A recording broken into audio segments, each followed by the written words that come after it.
We welcome Jim Nagy from the Senior Bowl because I saw a tweet on Monday that said, I have received information from multiple NFL scouts saying they are intrigued by NC State's DJ Burns. And this was a follow-up to a tweet from a couple days ago where you said, we got to see this guy kick sliding. We got to see him pulling, firing out of his stance.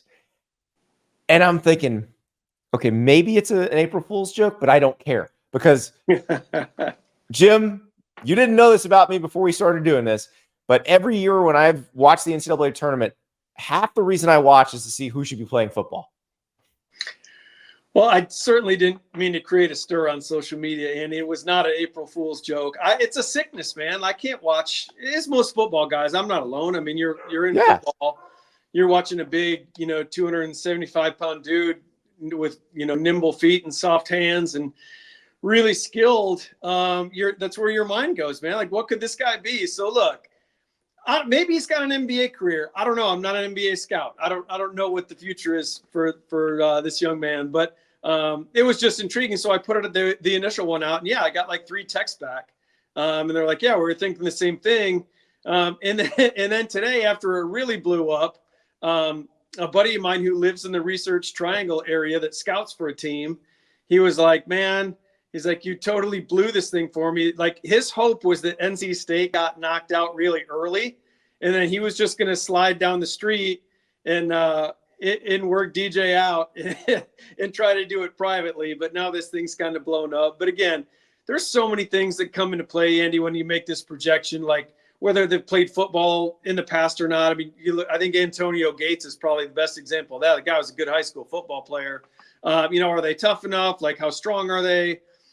But it was just intriguing, so I threw it out there in the middle of March Madness.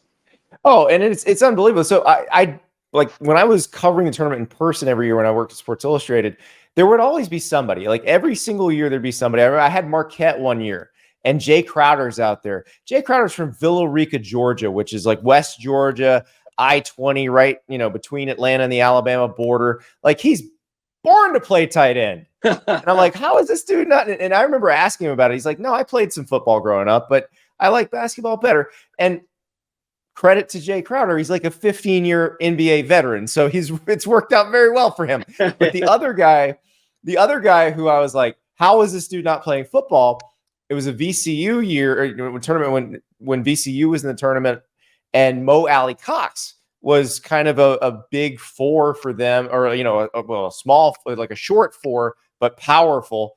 And Mo Alley Cox is a tight end for the Colts now. So like, it does happen where people see these guys, and like VCU is an example. Like, they don't even have a football team, so it's not like a Tony Gonzalez situation where he played both, or a Julius Peppers where he played both. Like, so just like you said, somebody scouted this and realized this dude has all the tools. Well, you brought up a couple names when we were off the air, like Rico Gathers from Baylor. Jai Lewis from, I think that was William and Mary. I think it was George Mason, maybe. George Mason. There you go. That's exactly what it is. And going way back in time now to when I was in college at Michigan, I've always wondered what Robert the Tractor Trailer would look like on a football field, man. I mean, again, I'm probably dating myself, and some listeners don't know who Robert the Tractor Trailer is, but I always wonder what that dude would look like playing left tackle. So again, it's one of those things. A lot of things have to line up for this guy. And again, if he's never put pads on, maybe it's far-fetched. I don't know. He has. So DJ Burns has. Okay. He said he stopped playing football in the 8th grade when his basketball coach said, hey, look, if you take this very seriously, you could be a scholarship guy. But here's the thing, and this is where it's interesting, and I wonder if he will at least explore it afterward, because DJ is not like a prototypical NBA body. Like, DJ has a future in professional basketball as a 6'9" guy with agility and touch and great passing, but he might not be a guy who sticks on an NBA roster. He might be a guy who makes 7 figures playing in Europe every year. And if you do want to watch that men's Final Four this weekend without cable, Prime Video has you covered. Watch every game live on your phone, on your laptop, or on your television on Prime Video. All you have to do is within Prime Video, you add on a subscription to Max. That'll get you TBS. That'll get you the Final Four games and the national championship. Prime Video gives you choices to add on different channels. And when you do, everything is available within the same app, one password. You don't have to do the, hold on, let me go to my phone. Let me scan the QR code off my TV. No, you're logged in. Once you get logged in, you're logged in. It's a fantastic process. Plus, you get all the Prime Video offerings. That Fallout show, I saw the trailer for that. Listen, they've figured out how to make the shows based on video games. That Fallout show looks cool.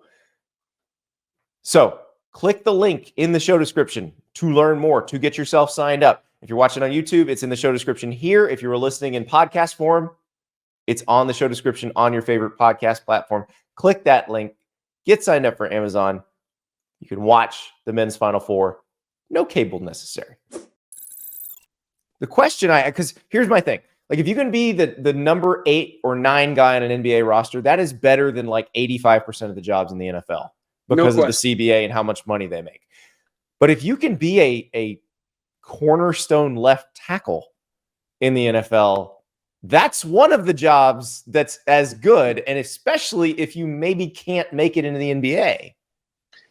Yeah, I mean, look at Jordan Mailata for the Eagles. Yes. They stashed him away for a couple of years, and look what you got. So, yeah, it's probably a developmental thing. It's good to hear that he has at least put pads on at one point in his life. But, yeah, you got to get him in the weight room. I mean, it would be a 2 or 3 year process. Nobody's watching these games thinking this, DJ's going to be out on an NFL field next fall on Sundays. But shoot, in 2 years from now, who knows what you have? And again, I promise you this, Andy, if you get this guy with NFL scouts, he is not measuring 6'9".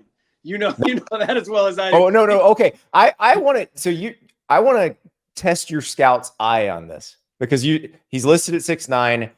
You're thinking probably 6'7" at pro day. 275 is as a someone who watches a lot of football and has to kind of gauge lineman weight. 275 seems a little off as well to me. I'm guessing right around 6'7", maybe even like 6'0", 6'6", 6'0", 6'7". I don't know. 6'9" looks really generous. And yeah, I think he's north of $3 billion. I would think in that 6'7", 310 pound range. Again, if I ever lost my job in football, I always joke, Andy, I could get a job at the circus. That's one thing I can do. I can guess weights. I can guess heights. That's kind of what we do. That's my fallback plan. But I'm with you. He looks like a tackle. Some people have said tight end. I've seen people comment saying tight end. No, it's not tight end. And it's not defensive line. It's definitely tackle. Well, and so I always thought Zion Williamson would be the greatest offensive tackle who ever played if he decided to go that route, because there's nobody like he could carry 315 pounds and look amazing, and there's nobody that explosive at that weight. Nobody in the world who would be that explosive at that weight. But DJ, like you put him in a football weight program, I'm thinking 6'7", 325, and still moving like a ballerina. Yeah, I always put it in this context too, Andy.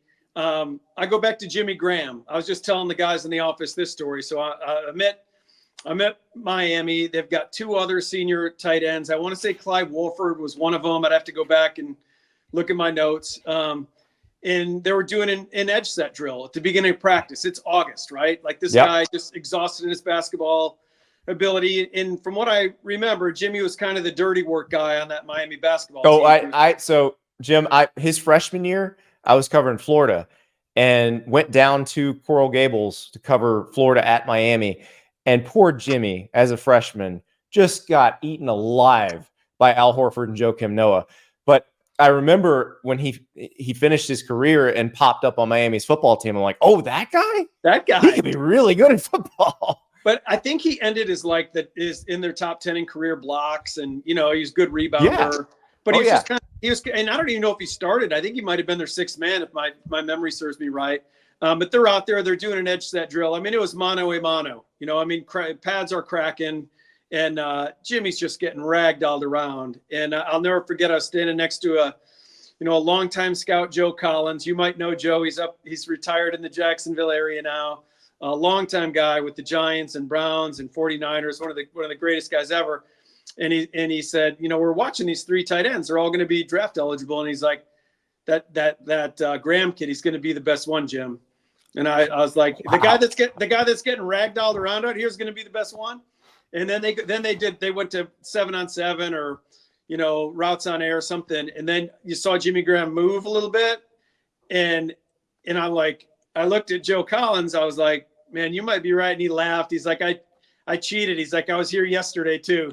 So he'd seen him run routes already. But then, you know, credit my predecessor, you know, 2 predecessors ago now, Steve Hale brought Jimmy Graham to the Senior Bowl, and I think Jimmy only had about like 18 or 19 catches that senior year. So I was there and remember the scouts just flocking to him after practice because he had such a crazy, amazing story. His life story is incredible. Yeah. And then you had the other piece of it where he was so new to the sport, but you knew he could be great. But that's a great get for the Senior Bowl. I mean, you get a guy that caught like 17 balls and is a 1-year player to bring him here. Like, I give all credit, God rest his soul, to Steve Hale. And look at him. So the long-windedly, the point I was going to make is that if Jimmy Graham were like the dirty work guy on an ACC basketball team, and he ended up with, you know, a borderline Hall of Fame career, certainly like a Saints legend. I saw something the other day. Someone posted, what would Jimmy Graham's career numbers have looked like if they wouldn't have traded him and he could have played his career out with Drew Brees. And I saw Jimmy Graham quote tweet that. So if the NFL had let him be paid like a receiver. Right. So my point being, if that's what Jimmy Graham turned out to be in the NFL, what would LeBron James have looked like in the NFL? I mean, seriously, we're talking about a guy that was a 6th man in the ACC to the all-time greatest, you know, here, Michael Jordan, greatest NBA players ever. And he was a dominant high school football player. He'd done it. He'd been there. He'd done that. He wore pads. He knows the game.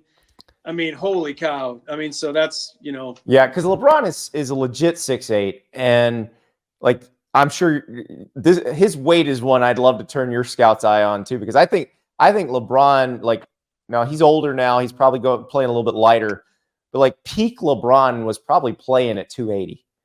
And I agree with that. And he would have been so dominant on a football field because he would have moved like a 6'4", 235-pound tight end, but been 6'8", 280. He would have been bigger than Gronk, but moving like a wideout. Yeah, it would have been insane. I actually ran into LeBron. I didn't run into him. I saw him in an airport when I lived in Cleveland, Ohio, back when I was scouting for the Patriots.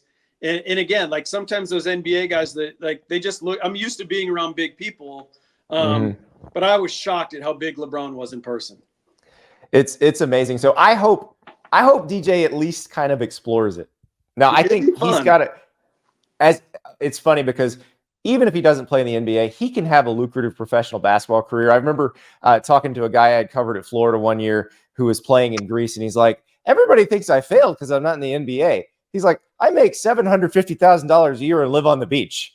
If that's failing, I'll take failing every time." So I imagine DJ will be just fine.